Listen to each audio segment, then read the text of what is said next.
Welcome to a very serious music review.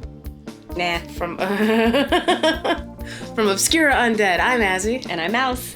And this week we are reviewing 3 albums. As usual. As usual. First one, Marquee Moon, Refer, out on Cold Transmission. Second one. I'm sorry, I had the giggles again. Yeah, I see that. I'm so sorry. Just keep going. This Cold Night, with a new EP called Black Cherry. Black Cherry. Sour candy. And then Hoffen's new release, called Blinded. Blinded. Which...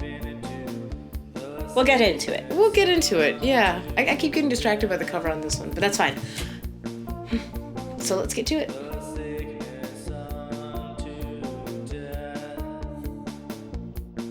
Hoffen. Hoffen. Because I can't stop coughing. Or huffing. So Hoffen is the project of Dali Lanzetta from Mexico.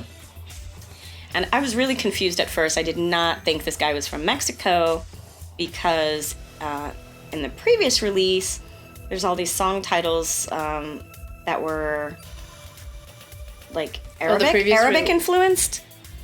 No, actually it was Shalom. Shalom was the a video that was released, or at least I saw it on YouTube, and that was for this album, and I thought they were maybe Arabic or Middle Eastern or something like that.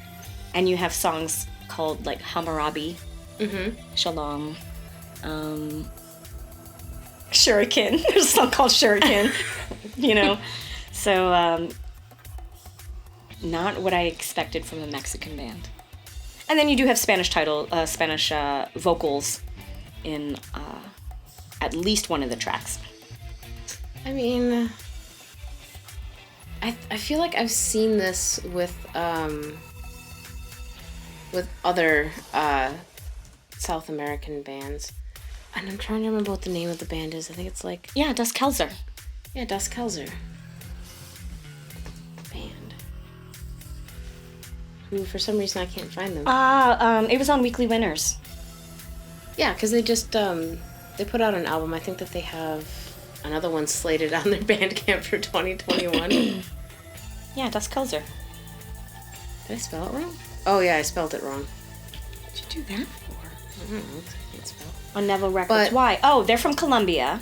Yeah, and they have so they're from Colombia, and they have like their album. I think it's called Oscuro, but the like album title is in like a weird font. See? Oh, that's also in like I'll have to ask Libby. I honestly thought, and this looks like it says pube.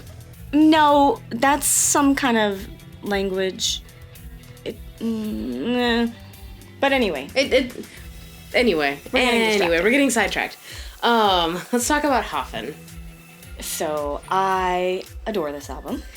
I didn't know what to expect when I heard the first track. Did you listen to the previous album called Cold Tears of an Angel? Yes.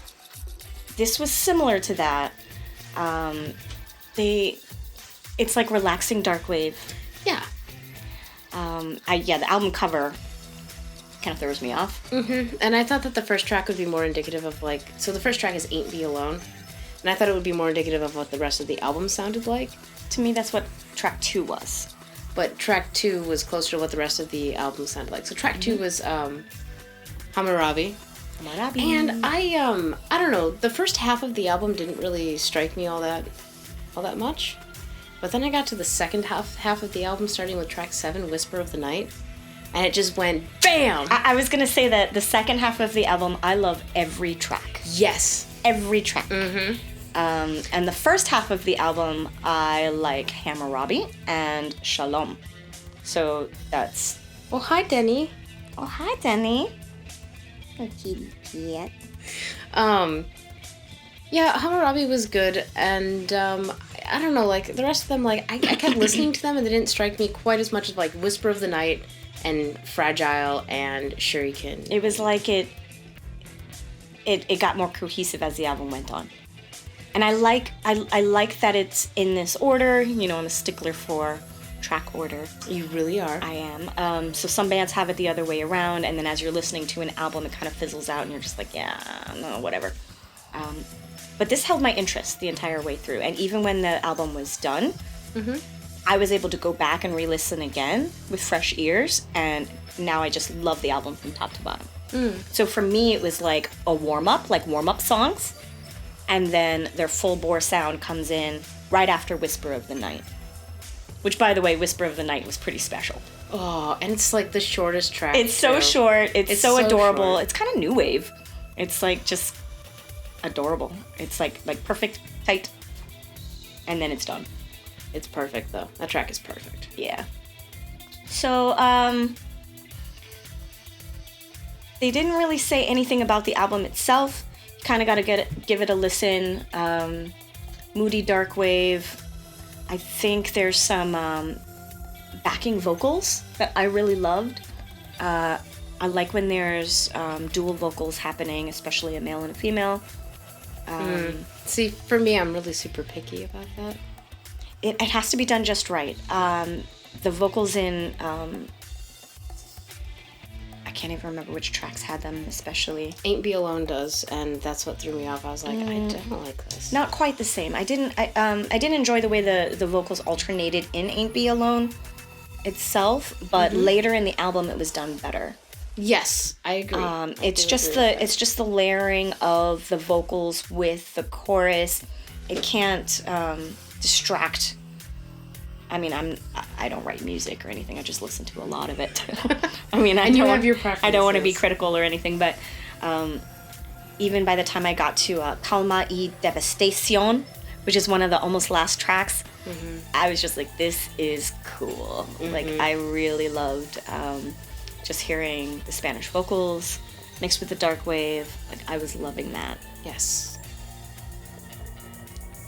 So my favorite track, though, was Whisper of the Night. Whisper of the Night? Yes. I was so sad it was so short. I'm going to go with... That was definitely a highlight of the album for me.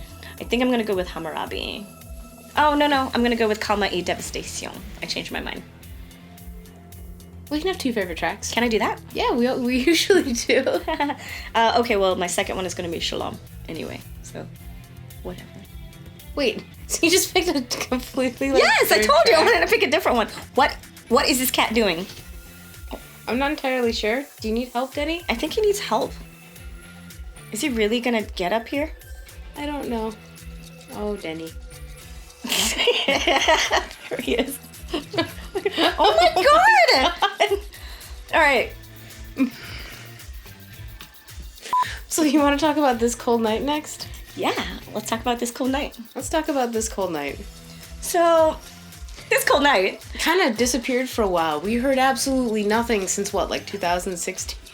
2016 was the last time that we had heard something. Actually, I feel like it's been more recent than that because he's been putting out EPs. I don't know if they count, but this is an EP as well. I mean, so like, okay, since August 2017, he put out So That I Can Endure Part 2 Forgotten Tracks. Part 1 came out in March of 2017. See, I think of While I Disappear, which came out in January of 2016. And While I Disappear, so good. And, but they're all like EPs. They're all like 4 or 5 songs. Or 5 or 6 maybe. Yeah. But the last album was March 2014, We of Like Minds. True, yes, so that's true. That was 11 tracks, which was a little weird. But then you have songs like 80s Goth Suicide Note. Enigmatic Individual. Which is 2 minutes, like, cold synth. 2 minutes long. Black Cathedral. Was that on this? No. No, that was While I Disappear. Black Cathedral, so good. Black Cathedral so good. Sounds like the guitar playing in it sounds like Ash Code. Is it Night Ride? That it'll go right after. Yes. It goes with it. Yes, because I usually put those two together. Yes. They go together. So that brings us to Black Cherry. Sour candy. Okay, so go listen to this earworm. Oh my god, yeah, so track 1, Black Cherry, is such a fucking earworm, and it's...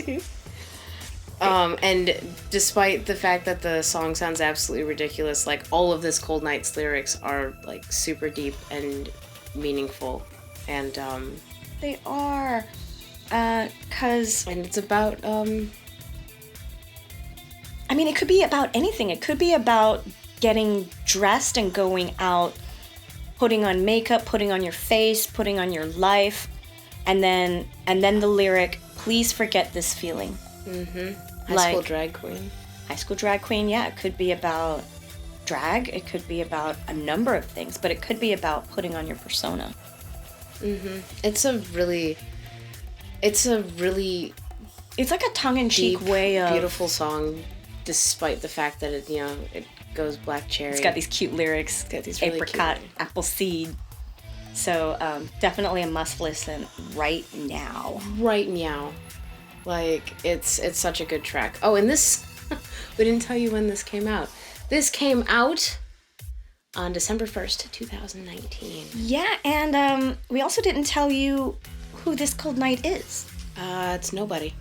Nobody. Nobody. So it says on the Bandcamp, written and recorded by nobody. Nobody from Austin, Texas. From Austin, Texas. So we know where he's from. Like, yeah, his name is out there, but he doesn't post that as part of his This Cold Night persona. Right, and he doesn't really have much of an online presence. No, actually, he has a #1 fan who runs his This Cold Night fan group. Because he doesn't have any kind of social media presence. We could probably contact him through Bandcamp if we wanted to. You think he'd respond? Oh my god, I don't think there is a thing. Oh, it actually says, I do not exist on social media. Yeah, I do not exist on social media. Yeah, there's a contact button. But I did really, really, really love this EP. Black Cherry, like, I listened to that so much. And same with 1985, which... I also really loved 1985, Bring Back 1985, I Just Want to Feel Alive. But the way the vocals are, they're kind of, like, somber and sad. And reflective.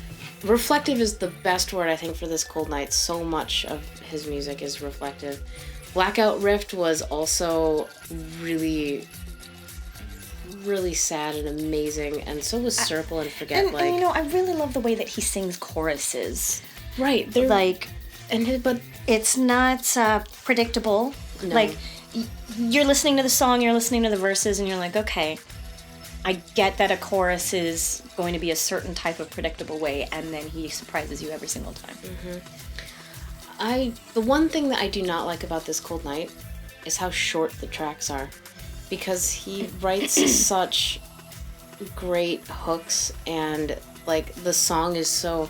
Each song on this album is under 3 minutes. Oh, no, Black Cherry's 3 minutes and 37 seconds. And it's still too short. It's still too short. Because they hit you right in the feels, and then you're waiting for, like, this cathartic release in the song, and you never get it. So you feel keep like listening and listening and listening. The listening. song starts, the lyrics start, and then they go and go and go, and then it's over. Like, there's no like pause for like a guitar solo. There's no like you guitar never intro. have that cathartic moment in the songs by This Cold Night, and I think that's part of like what makes like his music so powerful. Maybe that's why we keep hitting repeat. I don't think I could have lived without this EP, but I feel that way about all of This Cold Night. We should just take all his EPs and put them together and make one album. Yeah, so go check out This Cold Night. And go check out his back EPs, because honestly, like, if you haven't ever listened to This Cold Night, You've been missing out. Oh God, you have. Beautiful, poetic, romantic even, without being romantic. Like, I mean, I don't know, Enigmatic Individual is pretty fucking romantic. He has a song called 80s Goth Suicide Note. Does he do Gay Goth Dance Machine? Yeah. Yeah. Wait, let's make sure. Isn't it on this? Gay Goth Dance Machine. I don't know. We could record a whole episode about how much we love This Cold Night, so we just really need to move on. Go check out Black Cherry, and really go check out like all of the other music he's put out, because... And his album, We Have Like Minds, that came out in 2014 that we all fell in love with. And That Which I Cannot Control, also very good. Also While I Disappear. Also came out 5 years ago. Yeah. Sure. 3, but sure. Anyway. 5! 2016? 14. That Which I Cannot Control came out in 2014. Oh, yeah, no, sorry. I meant, While I Disappear. I thought I said While I Disappear. It doesn't matter. Let's move on to the last album we have. Oh my gosh. And that is Mark E. Moon. Mark E. Moon. Refer. Which... Like refer, like a referral, like refer. not like reefer, like... I keep thinking reefer. I think reefer has 2 Fs.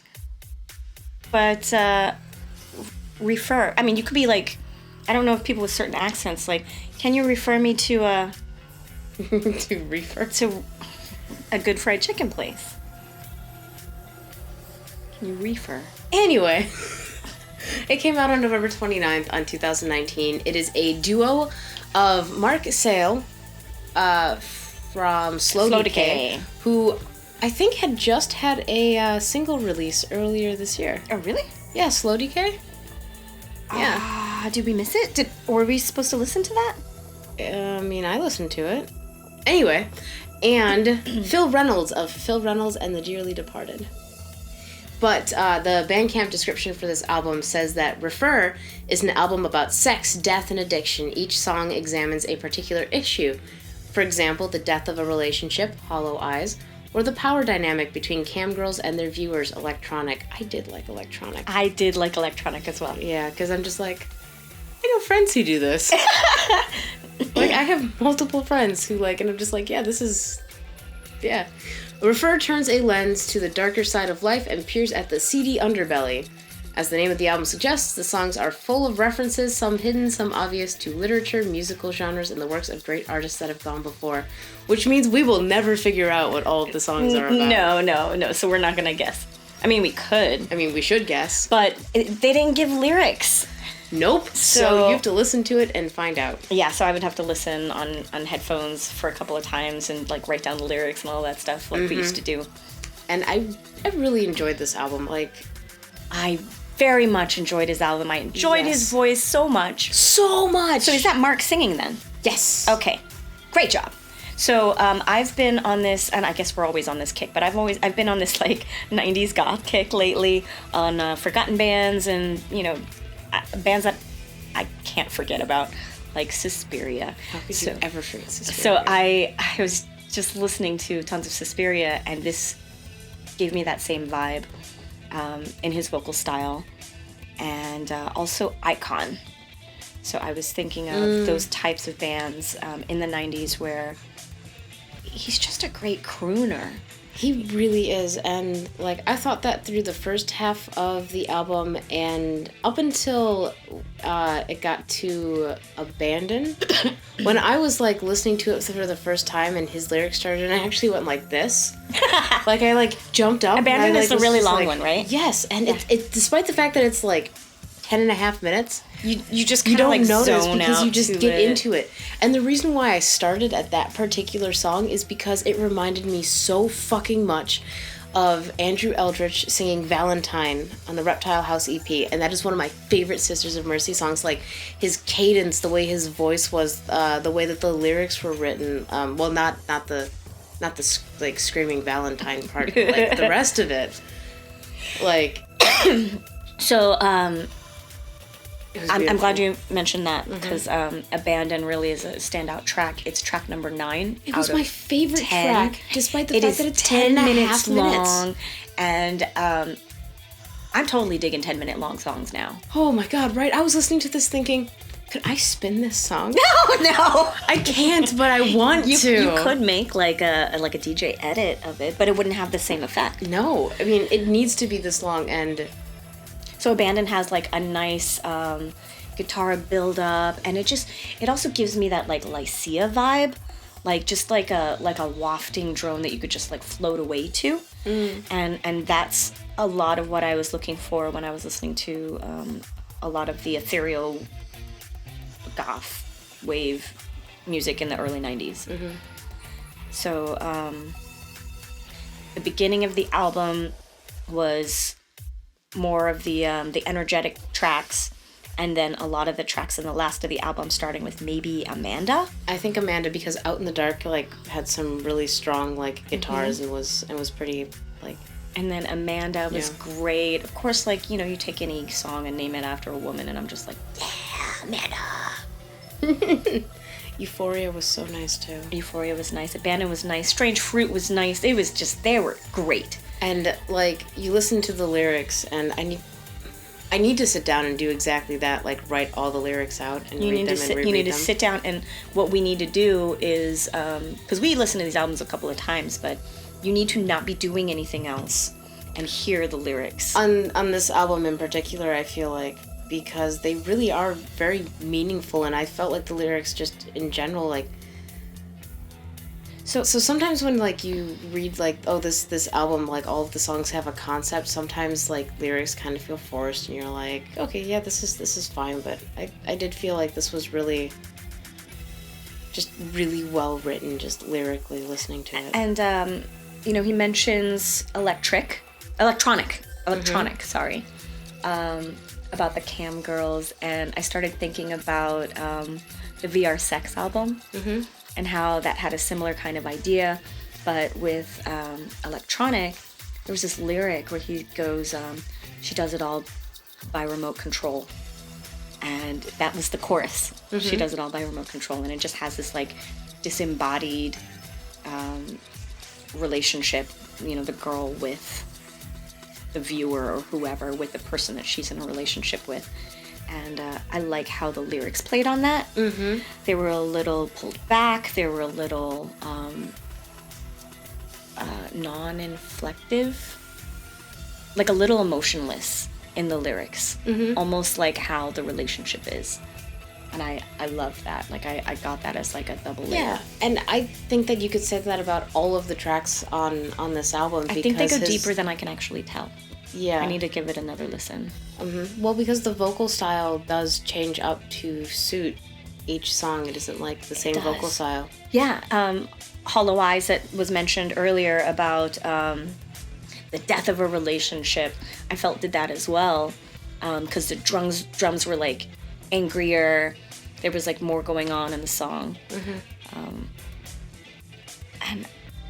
I can't remember why I liked Delta of Venus, but that was one of my standout tracks.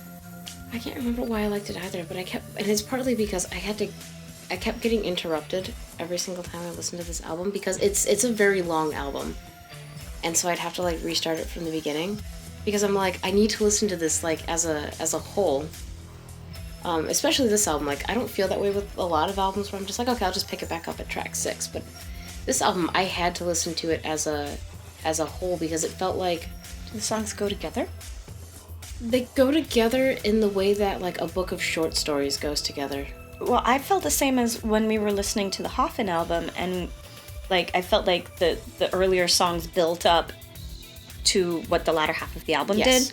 This was very similar, the opposite energy, where you know, the front half of the album you had like those more energetic dark wavy goth songs, and then as you got to the end of the album, it's more of that, I don't want to call it relaxing wave. Is there another name for that? Like it really just calmed me, and like once you sync with it, like just Amanda, Euphoria, Abandon, Strange Fruit, you're just like, yes. I don't know, I'm not able to describe it very well. I'm not sure.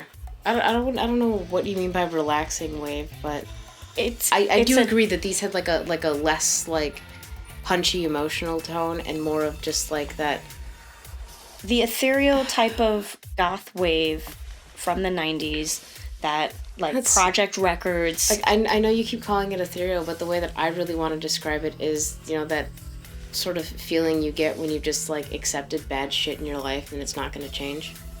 Oh, that's about like the lyrics and the meaning of music. I was talking about the actual music itself. No, I mean like that's the feeling that I get from the actual music itself too. Oh. Well, yeah, it was a time period of music, and you know, like even like how Cocteau Twins is, it used to be called ethereal before time redefined what ethereal means. So it's not the kind of ethereal nowadays, which is synonymous with ambient music. Yeah. In the 90s, it was something else. Right. It was a different kind of goth wave. Yeah. There's a comment on the Bandcamp from Gothic Crypt. Their favorite track is also Abandon. It has to be. Oh, so Gothic Crypt, who we love. Oh, he also says it sounds like Icon.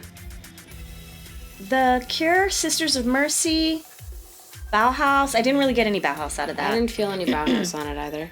The Cure, maybe. So with something like Abandon, The Cure was one of the first bands I ever heard where they had like those long guitar intros, like If Only Tonight We Could Sleep, and then all of a sudden the lyrics kick in, and that's how you make an epic. And The Cure was always very good at it, and so I was reminded of The Cure with this. Icon in the vocals. Sisters of Mercy in some of the vocals. And then he goes, mentions it's an electro rock outfit. I don't remember much electro, but yeah, it was there. It was all tied in. And perfectly balanced so that it wasn't, like, you wouldn't call this a synth album. No. It's not only guitars, it's everything. No, it does what it needs to do to convey the message, the story of each track. Mm-hmm. Yeah, but it's still very cohesive, and I really appreciated that. To Reefer. I really did love this album. I am curious why it's called Reefer. Well, I mean, it could be. It could. As the name of the album suggests, the songs are full of references. References.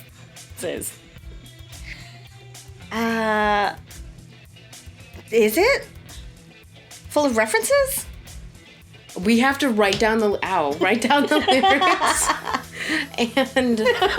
and figure it out for ourselves. We do. I want to know what Strange Fruit is about. What kind of title is Strange Fruit? Testicles could be strange fruit. No, let's not talk about that again. Clue. Oh yeah, that's right. We already talked about that tonight. Strange Fruit. Oh my god. Sorry. Oh my god. Anyway, so Marky Moon is Cold Transmissions? Yeah. Cool. So definitely check him out, or check them out. It is a band. It's a band. Mm-hmm. Yeah, and go feel with us, because feelings on this. Oh. I know, and I feel so bad that I can't describe feelings very well, but it's full of them. That's the thing. Like, feelings are super subjective, but when an artist is able to convey those feelings through music in a way where you, like, really do connect with a song the way that it feels like it was intended, that's a really amazing thing. And that's something that all of the bands that we reviewed today did. And, like, we're able to do. Oh, yeah, definitely. Mm-hmm. Definitely. I enjoyed all of them. Yeah.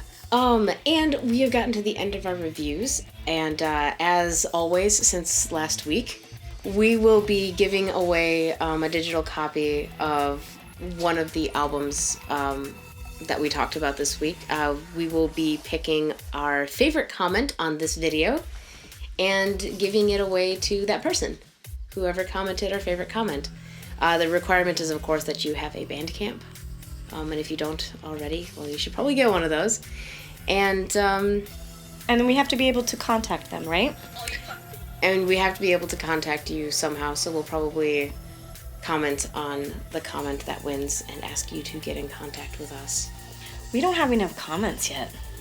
This episode just went up. We can't pick we're starting one. with this one? Yes, we can't pick one from last week's yet because we just put it up today. Oh, okay. So we will give you guys a fighting chance because right now there's not enough. Well, the video's only been up for like 3 hours. Oh, that would we be record true. on Wednesdays and our album reviews go up on Wednesdays. Anyway, we are at the point in the video, and you should thank everyone who supports us on Patreon because they're the reason why we can do these album giveaways. So thank you, Skullgirl. Thank you, Acid Bitter. Thank you, Cadaver Kelly. Thank you, Dia. Thank you, Beth Razoth. Thank you, Junkyard Bat. Thank you, Libby. Thank you, Max Shrek. Thank you, Demetria. Thank you, Tiffany. Thank you, Uncle Fester. Thank you, David. Thank you, Ian. Thank you, Mason Shiver. Thank you, Generic Jackal. And thank you, Lady Savaris. Yeah. And I guess we'll see you next time. Go check out the albums. And just like I said, feel with us. And comment. And comment. Yes, Comment. Check us out on obscureundead.com, Obscure Undead on Facebook and Instagram. Like, comment, subscribe, all that crap. And we'll see you later. Bye. Bye.